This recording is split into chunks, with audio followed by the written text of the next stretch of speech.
computer. I just have to say, Zoom is fantastic. Yeah, I know. It blows my mind.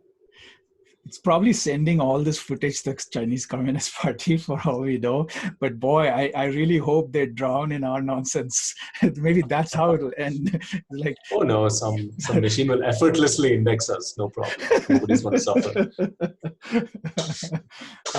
All right. So today we are going to do a meta session where we're going to watch ourselves from a different occasion, doing something not that different from making a Covideo, which is that we're going to look at an exercise of creating a storefront together. Okay, Ram, over to you. The point of the sensome is we want to understand how a group of people can collaboratively manifest and manipulate sensation or an emotion or a complex which is created by sensations and emotions in a given situation or in reaction to a certain environment. The wicked problem we have chosen for this experimental session is literally the coronavirus crisis in India. That's the larger problem. Understanding I love the mewing how of the cat in the background. to these focal changes will perhaps help us design better solutions for the problems that are going to arise. We would like to draw your attention to a specific scenario where millions of Indians used to go every single day. And that context is the Kirana store. So what we'll actually do is we will first see a view of this store, which will give us a sense of how things are.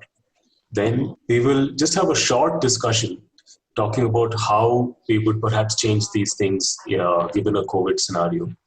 So the exercise is not necessarily to come up with a design solution for the post-COVID Kirana store as much as make manifest the factors which will actually change the design of the Kirana store. So basically, this is not an architectural exercise as much as an exploration of sensory states and emotional states in a given scenario. So typically you would, this is how the exchange would take place over the counter. Things would be placed, money would be exchanged. How do we think this scenario is going to change? Just initial impressions, and then we can start talking about the ways in which we have thought about it ourselves. I think the first thing that comes to our mind, and I think this two-word phrase, social distancing, is it's going to be there with us for a long time to come. So I guess even when we step out, I think that's something perhaps, I would be very conscious of, that am I maintaining a distance? Am I staying away from the next person? Am I staying away from the counter? That's one. I think the second one is also avoiding, going cashless as much as possible, I suppose. So these two things come to my mind right now. I think, at least what I saw recently in not a grocery store, a slightly large supermarket, was there's this guard outside who is preventing more than a certain number of people from entering. So there's a count always at a certain amount of time of who is inside. So informally, it could be that shop owners themselves or people themselves figure out it's only 2-3 people at a time and other people wait outside. I also think that this whole thing of touching a lot of things before we buy, at least vegetables, at least in my family, we try to touch every potato and tomato that is going to be sold, so we're going to pick up, right? So that might be thinking of that, we could have tools or something to minimize touching of things. So in this space though, I was thinking of, I don't know if you saw those videos of people fighting with each other because somebody had sneezed and one lady started yelling at the other. So like if the person on the other side of the counter has a cold, or just becoming hyper vigilant about what's happening on the other side of the counter of people giving you stuff. The other thing that might be that people might still continue to wear their masks and their gloves because that's something that people have gotten used to. And I can also imagine it being a lot quieter. Somehow when I went to MK Retail the other day, everybody is There's a certain, no one's really talking. Everybody's for some strange reason gesturing.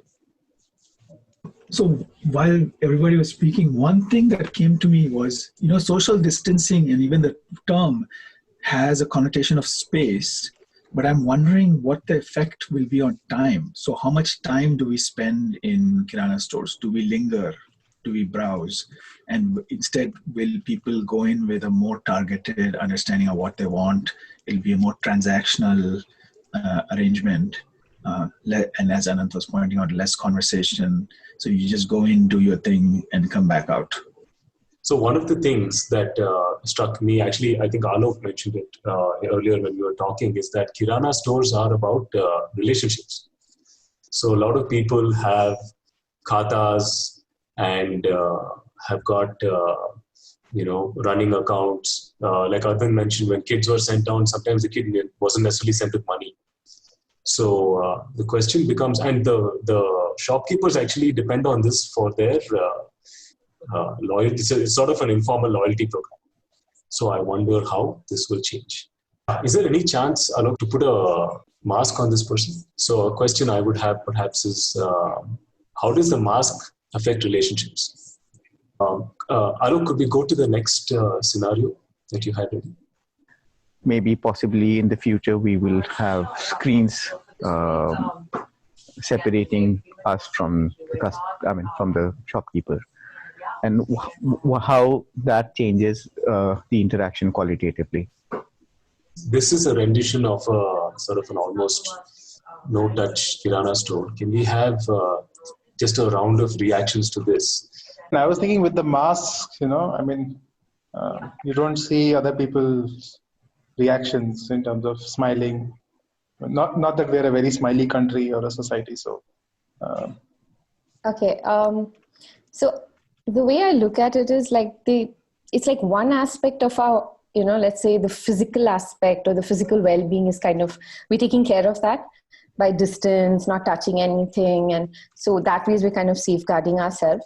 But I also feel somewhere the entire emotional construct, right? There'll be heightened anxiety when we step out and we just want to go finish, it's transactional, like somebody said.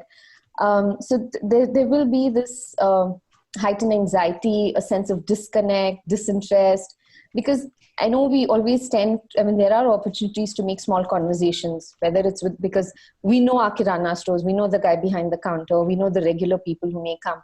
So I think now it's just going to be so limiting, and I think that's a little unsettling. So from an emotional aspect. The thought that came to my mind is, or the feeling, why would I go to this Kirana store? There's no reason at all. So I'd probably restrict my shopping in Kirana store for the Kirana store will become more like a 7-Eleven. I feel that the space for Kirana stores is already shrinking with the online shopping, with these virtual stores. And if, like Anand pointed out, that we would rather, this becomes a 7-Eleven. So we would rather shop somewhere else. And if you forgot something, 1 or 2 items you'll pick from here. So in a space where they're already, there is competition from virtual stores as well as mega stores, their space will shrink even further if they end up turning into these glass box interactions. What happens to the concept of a neighborhood? These public venues really are what form a neighborhood, right? Barbershops, Kirana stores, bus stops. This is where you see the familiar faces, or even have those sort of head nod acquaintances, people you've perhaps never even spoken to or met, but whom you know because you've just encountered each other in this countertop so many times. The Kirana store can't be taken in isolation, especially in urban neighborhoods in India. They're always surrounded by other stores. There might be a pharmacy next door to it. It might be part of a market area. And the total footfall, if it decreases a lot, because basically the amount of space between people has to increase, I'm wondering what it's going to do to the whole market area and not just to a single store. But the other thing that struck me more in the Clockwork Orange dystopian end, whether poor people will be allowed to come near stores at all.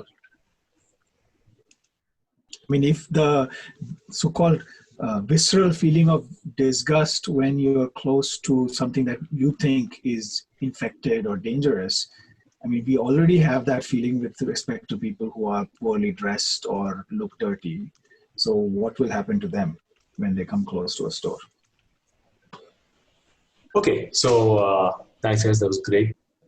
Does sort of a micro exercise like this, how does it affect our thinking on the macro policy? We don't have to have like specific answers. These are very difficult questions, but just ways in which, having done this, how do we feel, for example, like Alok was bringing up, how will zoning change? What sort of policies are we going to have about migrant labor coming in? I thought it would be nice to just kick off a little discussion on the macro level, since we have gone through the micro. So two things that immediately strike me is that, all of these barriers, whether it's a guard preventing people from coming in or glasses and masks, they collectively, I think they will all go towards decreasing trust, right? And we're already a relatively low trust society. And with public spaces also becoming spaces where distancing is either actively or tacitly enforced, I wonder what can we do to create a sense of we are in this together? Like, how do we explicitly make that a part of our interventions? That's something that interests me a lot.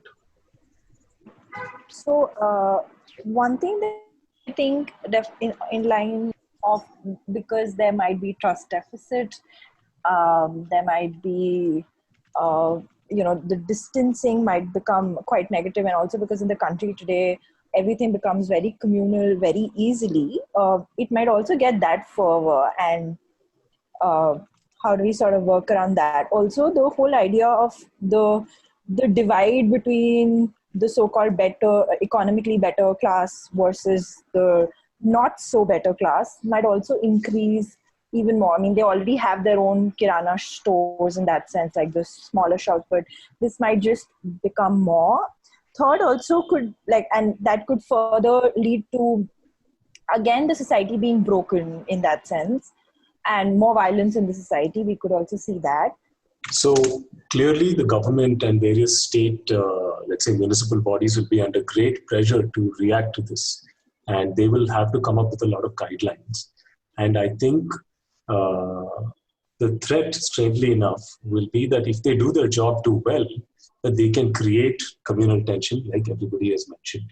One thing that might be necessary to do is anticipate that such a thing can occur and even push back against certain health guidelines. Let's say some law is added to the penal code which makes a store which is a source of a coronavirus outbreak because of poor hygiene. What if people say that should be criminally liable? Can you prevent entry to a store because somebody is sneezing? I think these things actually can be discussed explicitly in policy conversations going forward. I think it's time to wrap up. I felt that this was a session that gave me many more insights of a kind that I wasn't expecting. So thank you very much, everybody, for participating. This is the first time we have created this kind of online collective feeling, thinking, sensing experiment. All right. Bye, everyone. Okay. Thank you. Thank you, everyone. Bye. Thank you, everyone. Bye-bye. Bye. Great.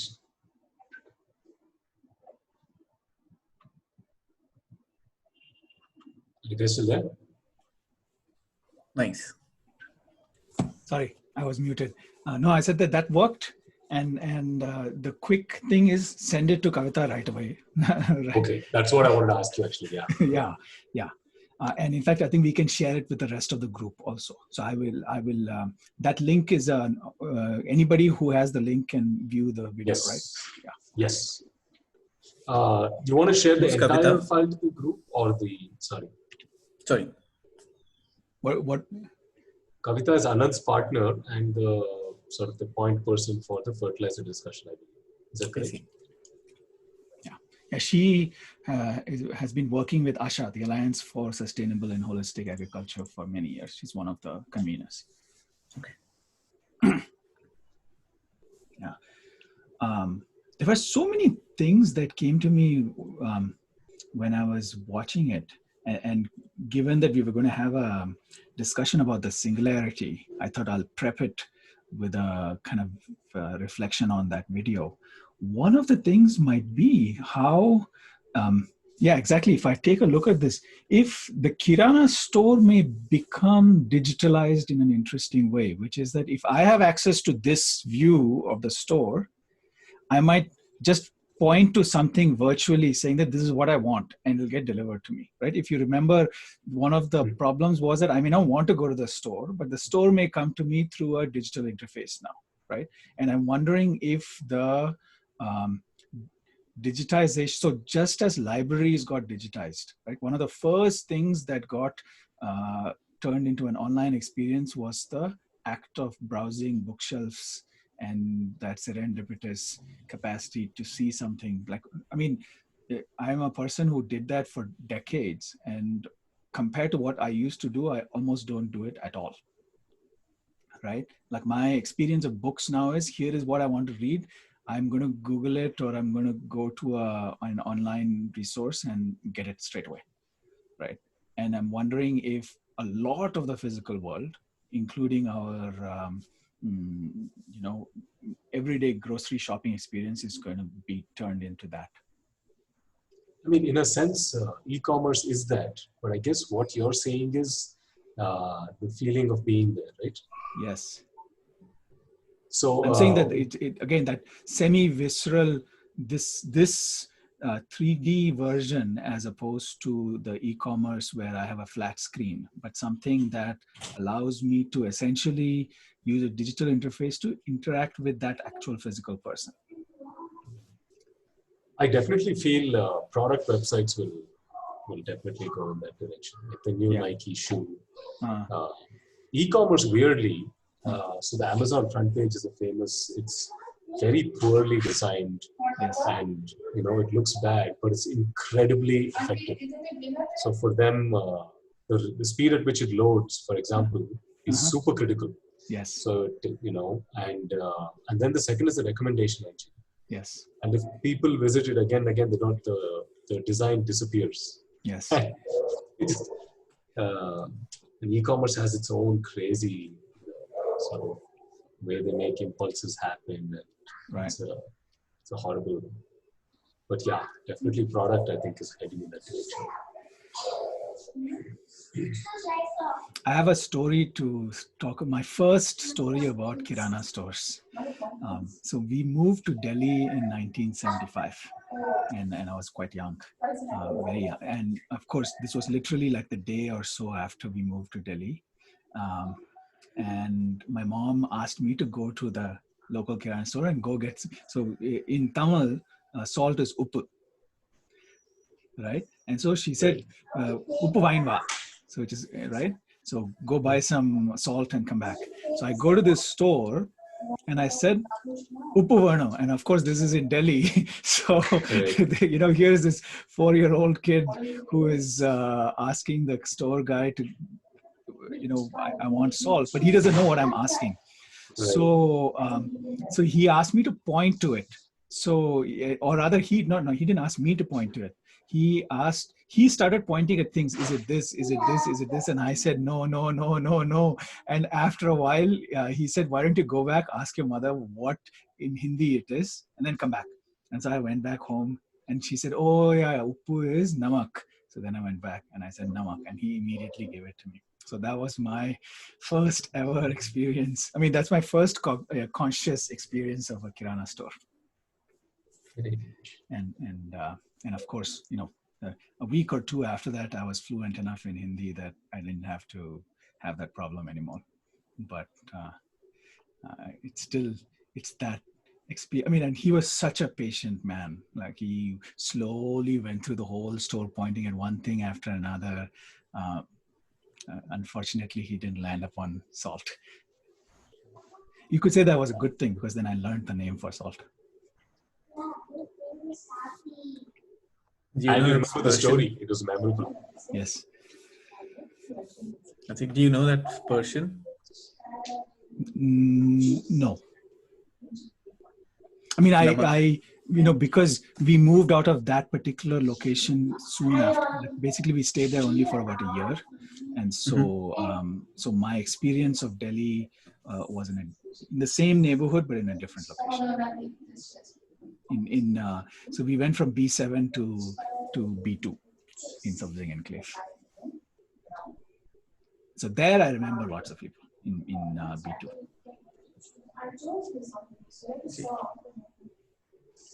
I was saying, do you know that namak is actually Persian? Oh, Persian. I thought you said, do you know that person? No, okay. No, it's Persian, Farsi. Is it?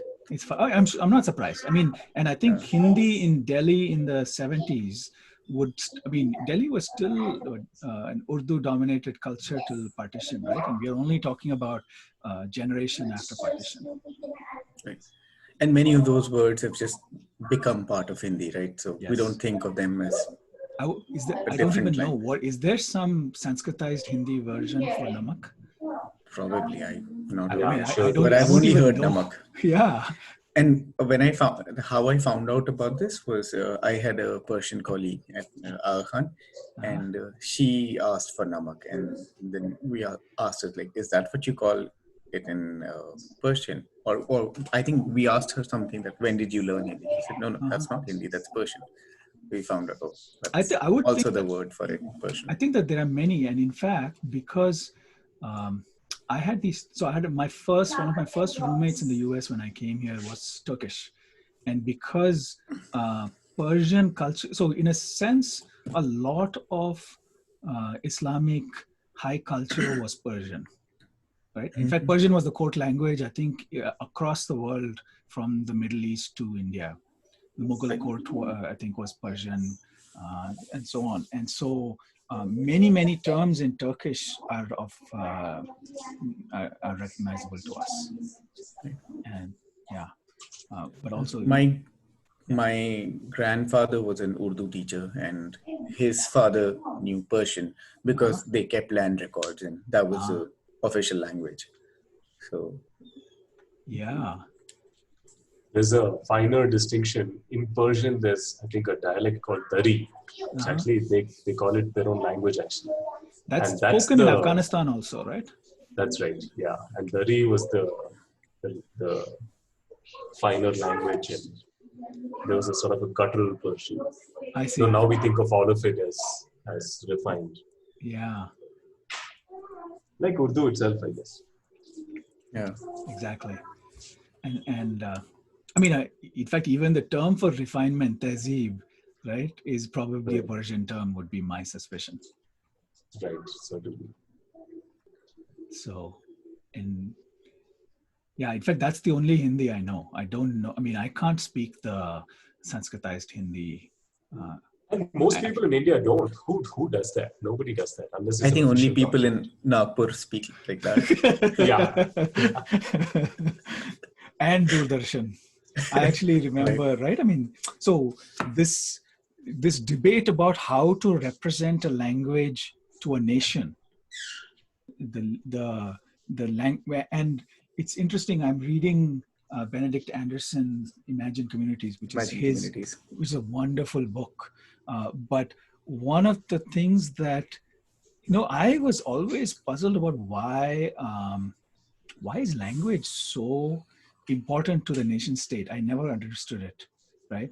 I'm like, whatever, let people speak whatever they want. But somehow in the imagination of the nation state itself, a particular language seems to have played such a big role in people who created nation states. We just happen to be born into one. So, so that made me understand all this brouhaha over what should be why is Hindi so dominant in the imagination of India, the famous Hindu Hindustan, right? So, or even the earlier debates of to choose between Hindustani, Hindi, or Urdu. Right. Like those subtle variations also were talked about in many debates. And Yes. now it has just become Hindi, but Right. Hindustani in itself, in its own right, was a language. Yes. And then, of course, all the things that we call Hindi, which say a South Indian would just say is Hindi, right? But Maithili is not Hindi. Magadhi is not, right? But just as we are all Madrasis, everybody north is Hindi. Yeah.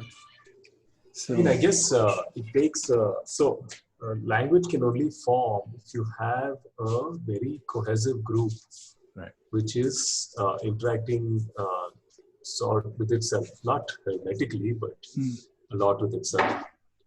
So it's almost defining, right? Because it won't even become, if the group actually stops interacting, the languages will drift. Yes. But the question is, do you want, one understanding of the nation is that we should all speak only one language all the time, right? And definitely that imagination seems to have been very powerful in Europe, in North America, also in the immediate post-World War era. If you look at how Hebrew became the language of Israel, right? And certainly Hindi was thrust upon India with that thought in mind, and Urdu definitely in Pakistan, right? But another possibility is that you need a language or languages of common discourse, but you stick to your, there are multiple communities that you can be a part of. And that imagination was there in India also, right? That we are a different kind of nation than a homogeneous one. And yet we are one. And that's the famous, of course, Nehruvian unity and diversity idea. I feel like we are kind of currently, that's not the imagination that drives us today. No. Now it's there is this incredible identity now. It's this Akhand Bharat Hindu majoritarian identity, and that identity politics is sort of one. And it's interesting. You're right. A lot of the figures in it, like Nitin Gadkari or Ram Madhav, are not sort of fluent Urdu-speaking Delhi types. Yes.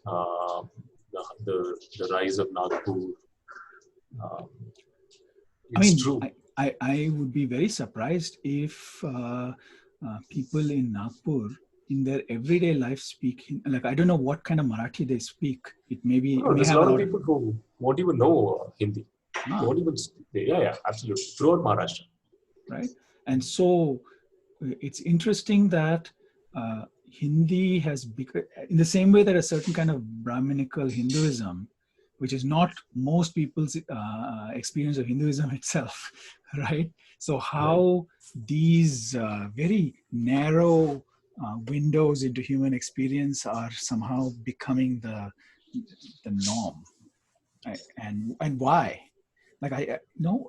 I would personally, independent of this, the division and the violence in it, if somebody told me only certain things are available to you and you can only think and feel through those lenses and that's it, it just seems like so narrowing. And I don't know, why would anybody want that? And another thing about all of this is that Hindi is being thrust upon a lot of people without making it relevant in the business, right? Or and which has been the challenge that, why Farsi prevailed, because it was the official language of the court, and most of the business was conducted in that language. Similarly with English, but now Hindi is somehow being kept as similar to how we preserve our monuments, is that you put a wall around it or a jali around it, and you become a monument out of it, and that's where it's supposed to remain and not interact with the rest of the city. So similarly, I feel Hindi is there to be revered and to be talked in, maybe in the floor of Rajya Sabha, but outside of that, we are happy with both English, or maybe if the world order now changes and we're doing more business with China, then many of us will probably learn Mandarin happily. Ab to wo mushkil hai. I mean, I feel like, I mean, unfortunately, speculative. Speculative. It could be Russian or it could be some Right. XYZ language tomorrow, but right. without using that language on a daily basis in our business interactions, somehow the new administration wants to project it as the language of the nation. Right. But I love this idea of the monument, right? Because I think you're right that in a way there is an upper class imagination of the nation in which the whole country has been turned into a certain kind of monument, right? It's clean. I mean, it's like Humayun's tomb. Well, not Humayun's tomb because that's the wrong religion but whatever, right? No, actually, the monuments, absolutely right. You know, like the monuments are our ethics. We never, so the Mughals did amazing. They were able to create physical monuments which endured over time and were stunning in their scale and ambition. But we tended to make, you know, dark places with heavy stones. We didn't have architectural expertise. But I always felt that, and even those places are entirely covered with the stories. So tier upon tier of, you know, sculptures telling these stories. And the real monuments are these epics. Yes. And you know, that's how we are. And I think because of their monumentality, we can't, on the one hand, think without them, but they are also this huge, you know, mill around our necks. Yeah. So, all right. So I think that's a good place for us to cap our conversation today. Right. And we'll come back tomorrow. Thank you, Ram, for sharing that video. I think it totally works. And Okay, it can be sent. Yeah, and thanks I a will lot, also Ram, for doing that. Yeah, and I will share that with our WhatsApp group also. Yes, I'll send you the video, Alok. Thanks. Okay. I have a question. Yes. You might want to stop the recording. Okay. It's a question for tomorrow. Do I do something? Yes.